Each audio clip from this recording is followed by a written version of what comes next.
Hello everyone. اليوم غادي نشرح لكم واحد الدرس اللي كنسميوه باللغة العربية بأدوات التعريف والنكرة. هاد أدوات التعريف والنكرة كتطبق على جميع اللغات بصفة عامة. كمثال في اللغة الفرنسية كنقولو un, une, la, etc. إلى آخره. هادو أدوات التعريف في اللغة الفرنسية.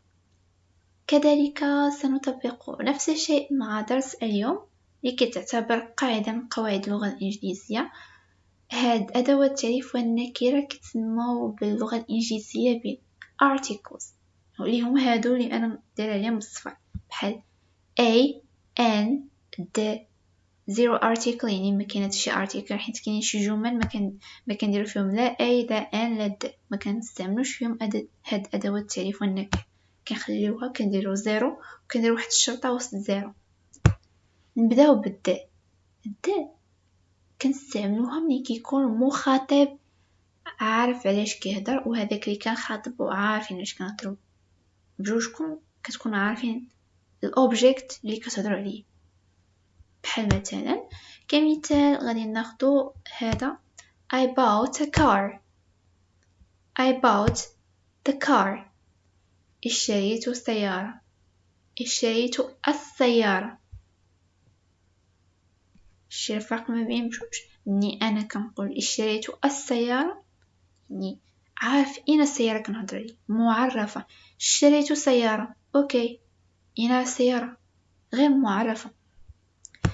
الدور ديال الد هو للتعريف، تعريف الاسم. دابا ندوزو articles ديال A and N اللي هما هادو A and N. أدوات النكرة للمعدود والمفرد. طبيعة الحال تكونوا منين قريتوا العنوان أدوات التعريف أدوات النكرة للمعدود والمفرد كتسأل وقتاش غادي نستعملو A وقتاش غادي نستعملو N. هذه سهلة بزاف لأنه A كتستعمل مع الحروف الثابتة و N كتستعمل مع حروف العلة. حروف العلة اللي هما كنقولوا ليهم باللغة الفرنسية لي فوايي وباللغة الإنجليزية vowels مثل E. هما نكتبهم لكم كاين E A U O. هادو كيتسموا بحروف العلة vowels. كما يبانوا لكم قبل منه مثلا هو كمثال engineer هذه كتبدا ب E حرف علة. elephant هذه كتبدا ب E حرف علة. athlete هذه كتبدا ب A حرف علة. قبل منه كنديرو ليه N A N ضروري فيما يبان لكم شي حرف علة قبل منه ديرو A N. وهاد الحروف العلة خصهم يتحفظوا فيما يبانوا لكم قبل منه ديرو A N. من غير كاينين جوج ديال المثالات اللي كتعتبروا exception مثل university الجامعة و hour الساعة. مثلا university كاين فيها يو كتعتبر vowel ولكن اش درنا ليه A كان نديرو A N N وما درناش هذا exception. و hour كتبدا ب H كتبدا بحرف H hour. هيا نكتبها لكم hour. قلتي لنا ما تسولوني تقول لي قلتي لنا بلي الفاولز الاسم اللي كان بعدو إلا مثلا عندنا اسم كيبدا بفاول قبل منه كنزيدو ليه ان. علاش اور فيها حرف ثابت و H ما كيتعتبرش حرف علة. علاش غادي نديرو an hour؟ انا نكتب لكم علاش نديرو an hour. هذا كيتعتبر exception. عندنا university و our exception. A و N الفرق ما بيناتهم هو انه A الاسم اللي كيكون من موراه فيما يكون عندنا اسم كيتبدا بحرف ثابت مثل بحال دابا dog D حرف ثابت، P حرف ثابت، T حرف ثابت. قبل منهم كنديرو A و N كنديروهم ملي كيكون عندنا الاسم كيبدا بحرف العلة اللي هو E A. قبل منه كنديرو AN. ضروري. دابا غادي ندوزو وقتاش ما نستعملوش articles. هادي اسهل ما يكون. ما كنستعملوش articles ملي كيكون عندنا اسم عالم، بحال مثلا الاسم ديالي نجوى، ميمكنش ندير articles لسميتي، ميمكنش نقولك د النجوى، اي نجوى، النجوى.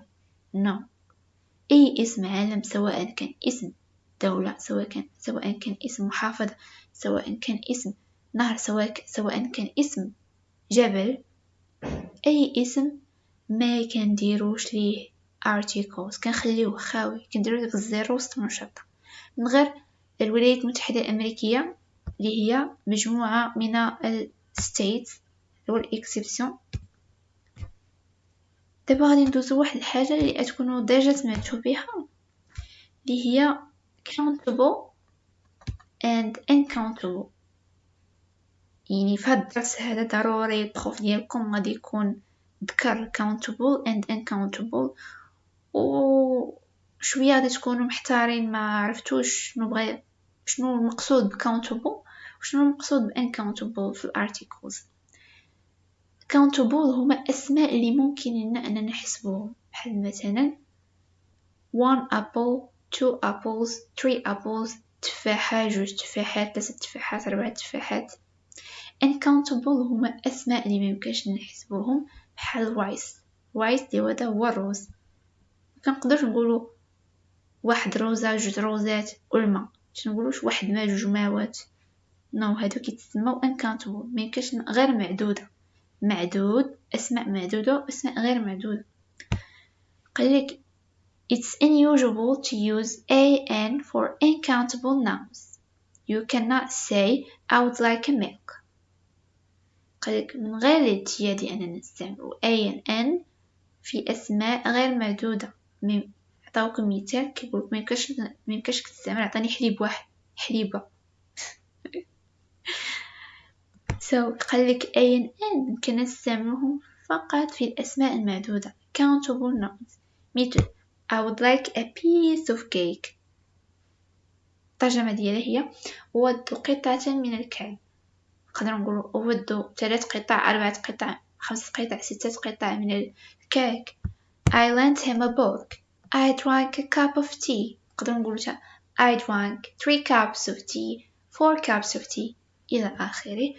وبهذا نصل إلى نهاية الدرس. إن عندكم أي سؤال، أي استفسار، مرحبا بكم. التعليقات ديالكم ما تنسوش ديروا جيم وبارطاج، وإذا مازال ما اشتركتوش في القناة اشتركوا كتشجيع باش نبقى نبوستي فيديوهات أخرى باش نشرح دروس أخرى. شكرا لكم جزيلا و have a good day.